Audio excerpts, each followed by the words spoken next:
10, 9, 8, 7, 6, 5, 4, 3, 2, 1. Assalamualaikum warahmatullahi wabarakatuh. Waalaikumsalam warahmatullahi wabarakatuh. Oke, pada pagi hari ini kita kembali masuk ke mata pelajaran kita, yaitu pendidikan agama Islam dan budi pekerti. Oke, untuk materi pokok kita pada pertemuan kali ini yaitu adalah periode meneladani dakwah Rasulullah SAW di Mekah. Oke. Sebelum kita masuki pelajaran, marilah kita bersama-sama membaca doa awal belajar. Marilah kita berdoa sebelum memulai pelajaran. Berdoa mulai. Bismillahirrahmanirrahim. Alhamdulillahirabbil alamin.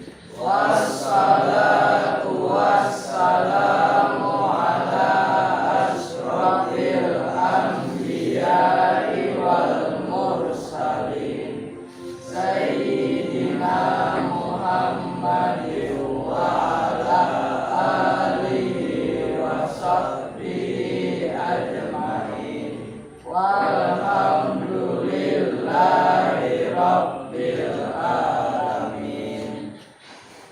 Setelah berdiri kita sebentar untuk ice breaking. Siapa kita? TKLU.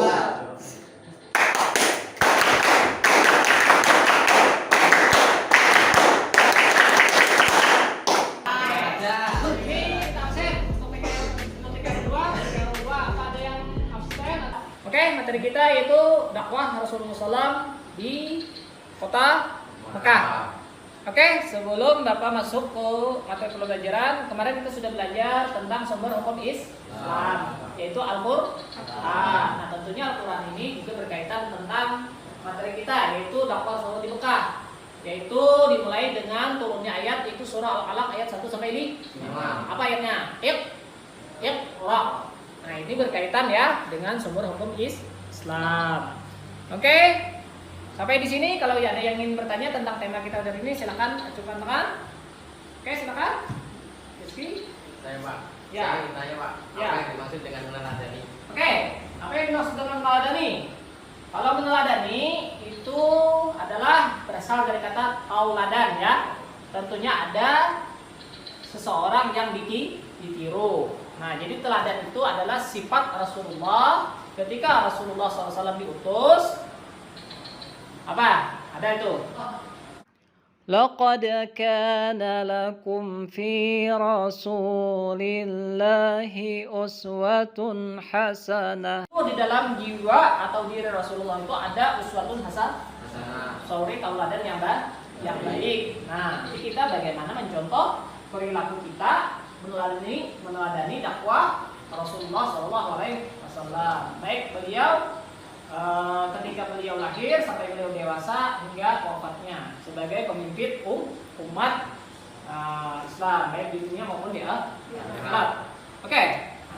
Kemudian bersikap tangguh dalam menegakkan kebenaran. Itu nanti sikap kalian.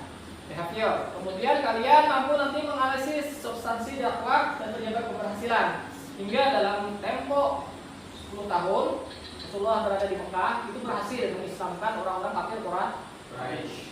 Kemudian menyajikan keterkaitan antara substansi keberhasilan Nabi Muhammad di kota Mekah. Oke. Kemudian Bapak ingin bertanya, ya? Bapak kasih pertanyaan nih. Oke. Apa yang dimaksud dengan jahiliyah? Masa pembunuhan. Oh, pembunuhan, betul. Suka menyembah berhala. Terus apa lagi? Suka mengubur bayi perempuan hidup di hidup. Suka judi, main judi, kemudian minum khamar. Nah, ini silsilah Rasulullah SAW. Ini ya, nasab beliau. Oke. Kemudian kita lihat ini slide daripada PowerPoint kita ya. Nah, ini periode Rasulullah, silsilah Rasulullah. Nah, ini Nah, ini adalah periode. Nah, ini ketika itu adanya pembersihan hati, kemudian wafatnya ibunda beliau ketika umur 6 tahun, wafatnya kakek beliau ketika umur 8 tahun, kemudian ikut berdagang sama paman beliau umur 12 tahun. Ini adalah peta silsilah perjalanan Rasulullah SAW. Umur sidin ya Pak. Iya, dari beliau lahir, terjadinya peristiwa-peristiwa. Nah, ini ya, peta ya. Oke. Nah, ini ya. Nah, ini. Nah, di mana Pak Arab itu? Jazirah Arab itu di mana? Jazirah Arab itu di mana? Ayo, supaya yang tahu. Nah, nanti kalian cari di peta ya. Ini sebagai metode kita, yaitu metodenya adalah PBL, Problem Based Learning. Kalian nanti mencari petanya di mana. Nanti kita diskusi. Kemudian langsung ini posisinya ya. Nah, ini kalian nanti bisa mendiskusikan. Masalahnya di mana posisi bangsa Arab itu? Bangsa Arab itu di mana? Masa beliau ya? Muhammad bin Abdullah bin Abdul Muttalib bin Hashim bin Abdul Manaf bin Qusay. Jadi kata para habaib, minimal orang Islam itu harus apa? Nasab 5 nasab di belakang kan? Makanya nggak berdiri sendiri jauh. Makanya minimal kita itu harus apa? Karena nanti ya akhirnya kita kan ditanya man Nabi Pak, misalkan Nabi Nuh. Nah, jadi Muhammad bin Abdullah bin Abdul Muttalib bin Hashim bin Abdul Manaf bin Qusay, berasal dari kabilah Quraisy. Nah, ini ya Rasulullah SAW itu dibedah dada beliau, dibersihkan dari sifat sombong, kibir, ujub, hasad, dengki. Itu ketika beliau diasuh oleh Halimatus Sya'diyah, terjadi pembedahan. Nah, itu ya. Di sini tepat ya kakek beliau. Nah, jadi beliau itu kemudian jadi yatim, kemudian pada umur 28 tahun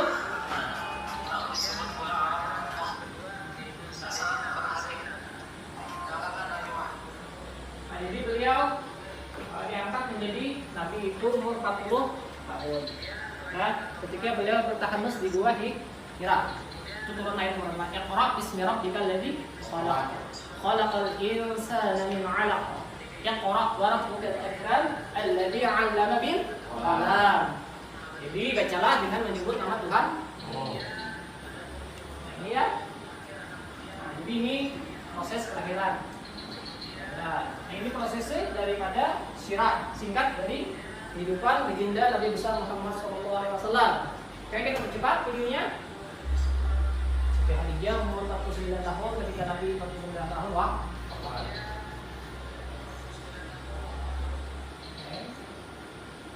Kemudian ini Arab ya. Ini letak Arab tadi ya. Nah, nanti kalian itu Mekah itu di sebelah timur itu ada Red Sea ya, atau Laut Merah, berbatas dengan Mesir. Kemudian di sebelah barat itu ada Teluk Persia, dan di sebelah selatan ada Jazirah Yaman atau Laut Arab. Sebelah utara itu adalah Damaskus, Irak. Nah, itu sebelah itu ya adalah Jazirah, letak Jazirah Arab. Supaya kalian nanti kalau insyaallah mudah-mudahan naik haji semua, amin. Kalian nanti mengetahui di mana itu letak Mekah. Nah, sebelah utaranya adalah kota Madinah. Itu ketika Nabi nanti hijrah ke kota Madinah. Ketika setelah terjadinya pemboikotan Indonesia dari kafir Quraisy yang luar biasa. Oke. Ini kita pendekatannya saintifik ya. Ini bangsa Arab itu terbagi tiga. Ada Baidiyah, yaitu yang sudah punah seperti Ad dan Samud. Kemudian bangsa Qahtan atau berasal dari Yaman. Kemudian yang ketiga Musta'ribah, yaitu kaum Arab yang berasal dari kabilah Knaniyah atau keturunan Nabiullah Ismail bin Ibrahim. Oke. Ini kemudian Rasulullah SAW itu strateginya ya. Sejarah ya. Jadi orang Yahudi itu suka menyembah berhala, bahkan yang besar yaitu Lata dan Uzza, Manan. Nah, kenapa jadi disebut Jahiliyah tadi? Nah itu, ya. Jadi mereka suka berkelahi berperang antar suku-suku. Nah, latar belakang masyarakatnya suka menyembah berhala, kemudian suka meleret ke keburukan, minuman keras. Nah, itu yang suka berzina. Ya.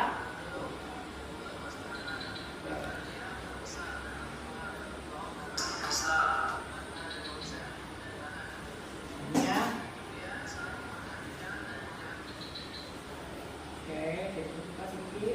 Oke. Kemudian Rasulullah SAW itu penyebaran Islamnya itu Rasulullah itu diangkat ketika turun ayat tanggal 17 Ramadan tahun 610 Masehi. Itu Jibril membawa salah ya. Ayat Quran yang pertama itu surah Al-Alaq ayat 1 sampai 5. Itu adalah anjuran untuk Rasulullah supaya berdakwah menyebarkan agama Islam secara sembunyi-sembunyi. Nah, kemudian beliau menceritakan kejadian ini kepada istri beliau Khadijah. Kemudian masuk Islam. Jadi kalangan perempuan yang pertama. Kemudian beliau dihadapkan kepada pamannya Siti Khadijah yaitu Waraqah bin Naufal, seorang pendeta. Benar kata pendeta bin Naufal bahwasanya itu adalah malaikat Jibril yang datang kepada nabi-nabi sebelumnya. Seperti Nabi Musa, Nabi Isa dan rasul-rasul sebelumnya. Oke. Kemudian di sini nanti ini dakwah ya. Nah, jadi yang dari periode yang sembunyi-sembunyi ini masuk Islam lah. Yang pertama dari anak-anak Sayyidina Ali. Kemudian dari anak-anak beliau yang bernama Zaid bin Haritsah. Kemudian dari sahabat Abu Bakar As-Siddiq. Kemudian Sayyidina Utsman bin Affan. Kemudian Abdurrahman bin Auf, Talha bin Ubaidillah. Kemudian Sa'ad bin Abi Waqqas. Kemudian Fatimah bin Khattab. Itu adalah saudari kandung dari Sayyidina Umar bin Khattab. Kemudian Sa'id bin Al-Zaid Al-Badawi. Nah, ini disebut dengan as-sabiqun awwalun. Orang-orang yang pertama masuk Islam. Jadi Islam itu pertama memang asing dulu. Nah, kemudian Rasulullah diperintahkan ketika turun surah Al-Hijr ayat 994 memerintahkan supaya Rasulullah itu menyeru secara terbuka kepada kaum kafir Quraisy. Nah, jadi dakwah yang pertama secara sir sembunyi-sembunyi, yang kedua secara terang-terang. Nah, jelas. Adapun kenapa dakwah Rasulullah SAW itu bisa berhasil? Jadi karena mereka meyakini bahwa apa yang disampaikan Nabi SAW itu merupakan benar-benar wahyu yang datang dari Allah Subhanahu wa Ta'ala. Kemudian Rasulullah berdakwah berdasarkan taqwa dan dadanan. Katakan lakum bi Rasulillah fi uswatun hasanah. Kemudian dia bersifat rasional atau masuk akal. Kemudian dalam melakukan syiarnya beliau tidak melakukan kekerasan. Oke. Kemudian ada pun orang-orang yang menentang dakwah Rasulullah SAW dari orang kafir itu, mereka khawatir mereka ada lagi disembah oleh masyarakat Mekah. Kemudian ajaran disampaikan Rasulullah itu bertentangan dengan ajaran nenek moyang mereka yaitu menyembah berhala atau dan Uzza. Kemudian mereka takut akan kehilangan kekuasaan dan kewibawaan mereka. Kemudian yang berpura-pura menerima ajaran Nabi yaitu orang munafik, yaitu mengajarkan Islam dari dalam. Mereka ingin merebut kekuasaan dari diri Nabi. Oke, kemudian keteladanan cara dakwah Rasulullah itu adalah keteladanan. Kemudian kesimpulan. Jadi dakwah di periode Mekah ini itu adalah yang pertama adalah ajaran tauhid, yaitu mengesahkan Allah Subhanahu wa Ta'ala. Maka itulah ayat-ayat yang turun Makkiyah itu isinya adalah seruan ya ayyuhan nas atau qul huwallahu ahad. Itu adalah golongan Makkiyah. Itu ajaran tentang keesaan agama tauhid. Kemudian tentang kabar-kabar hari kiamat atau hari pembalasan. Kemudian tazkiyatun nafs atau kesucian jiwa. Kemudian persaudaraan dan persatuan. Dalam satu ikatan, yaitu ukhuwah Islamiyah. Itulah kesimpulan kita pada pertemuan kali ini. Mungkin ada yang ditanya? Tidak. Ini kita sama dibuka pelajaran kita pada hari ini. Kalau tidak nanti kita bagi ya. tadi kelompoknya diskusi, resumannya kemudian kita diskusikan. Sampai di sini. Gubernur Amru bin As bahwa khalifah telah mengajukan alasan sudah mengganggu keindahan kota. Setelah mendapat laporan itu, Khalifah Umar lalu memanggil Amru bin. Oke, adapun kesimpulannya pada diskusi kita pada pertemuan kali ini, kita sama-sama menyimpulkan dari apa itu? Yang pertama menjadi yang kedua ilmu